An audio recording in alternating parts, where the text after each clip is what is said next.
Hello everyone, first and foremost, my name is Osvaldo Sotelo. I'm running for Santa Maria City Council, District 1.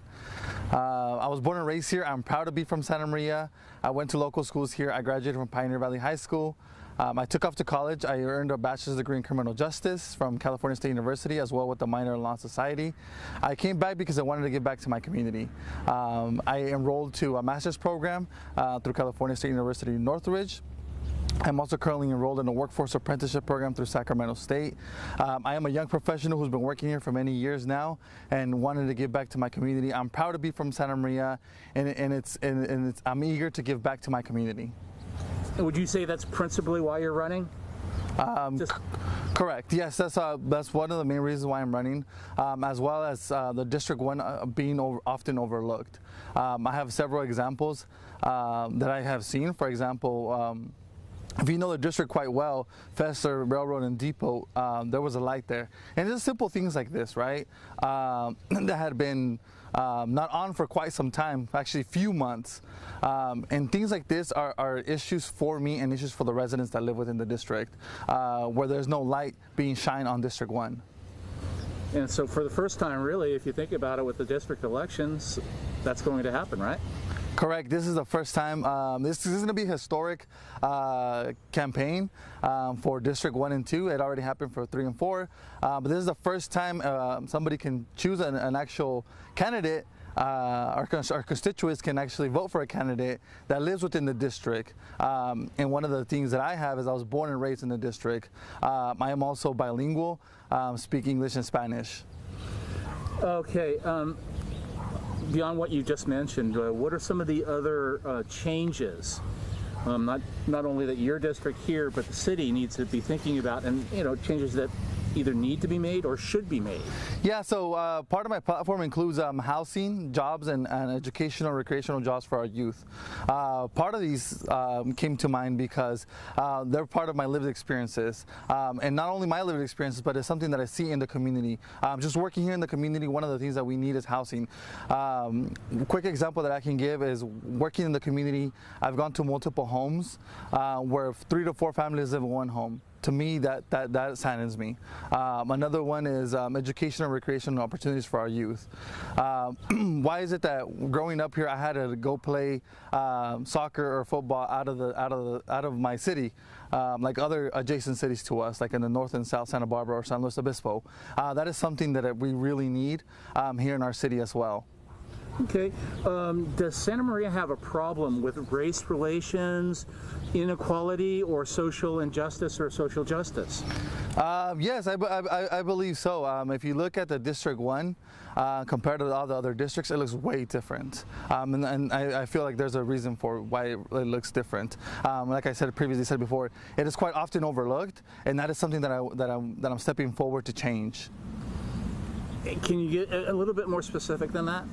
I mean, can you point your finger to any one particular area in the city where this is a problem? Is it here in District 1, or is it in District 2, or is it pretty much citywide? It's citywide, but one of the things that you can really see is just the District 1. One of the things that that actually constituents have pointed out to me is, why is it that there's no new development in District 1, or at least the north side of town, actually. I know there's some coming, but everything happens on the south side of town. To me, that is a big issue. When I have to catch the bus and go to the south side of town to go get my groceries, to go get buy clothes, whatever I need to buy, and that makes it hard for me, specifically if I don't have the funds to go on public transportation. Good point. Do you support redirecting city budget funding away from public safety into other departments in the city? So I received a criminal justice and a degree from California State University Los Angeles, and one of the things that we have to look at is other avenues in order to fight crime or deter crime or reduce the recidivism rates of our individuals being incarcerated. One of those things is, going back to my platform, youth. Back in 2015, 2016, Santa Maria was on the map for the highest crime rate for youth. My organization that I work with, we applied for a grant. We were honored that grant. We were one in 11 cities in the whole nation, actually, to get this grant. We were we were targeted to enroll 260 youth. We actually over enrolled 280 youth. So what does this tell me? This tells me that there's a need in my community for programs like these within our youth. So yeah, definitely looking at other avenues to fight crime. Okay, how has COVID-19 impacted the city of Santa Maria from your vantage point? Yeah, so one of the things is getting the word out there. I felt like that wasn't something that was getting out as much as we could. I actually went to go ahead and took that leadership upon myself. One of the things that I did, I actually established a volunteer program just within my family where we went out to senior citizen homes and delivered essentials and delivered medical needs that they needed. Other than that, I actually went to go speak on radio segments, and specifically in Spanish, because I felt that was a need where some of the residents in Santa Maria did not understand when something is being published out in English. You know, when you live in a predominantly Hispanic city, that is something that you might want to target as well. Yeah, because of the nature and the severity and the seriousness of COVID, everybody needed to know that, right? Correct, yes, and that is one of the things. So as a leader, looking into serving our community as a whole, right? So if you know these stats or if you live in here, and one of the things that I have is being born and raised here, knowing these, working with my community, that is actually a big need when you work with the community. That hey, you need to put out these things out in both English and Spanish, and looking at even other languages now, trilingual. So once again, looking at other avenues to promote such programs or such benefits from COVID that one can go ahead and target. Are district elections good for the city of Santa Maria, and if so, why? Yes, district elections are awesome. I love district elections, actually. This has been happening for quite some time here in Santa Maria, actually. I know back in 2016, and eventually we were able to elect officials back in 2018. And why district elections are good? Because it gives a sense of representation. Before, I could have lived somewhere in the outskirts of Santa Maria and represent the city as a whole, or represent particularly the northwest side of town without even stepping foot here. So that is one of the reasons why I believe district elections are extremely well, because you actually get to know the district representatives a little bit more. And not only that, but you know the district that you live in and therefore represent the constituents from the district. And what would you like to tell the constituents in District 1 going as we get closer to Election Day? Yeah, so first and foremost, my name is Osvaldo. I was born and raised here. I'm proud to be from Santa Maria.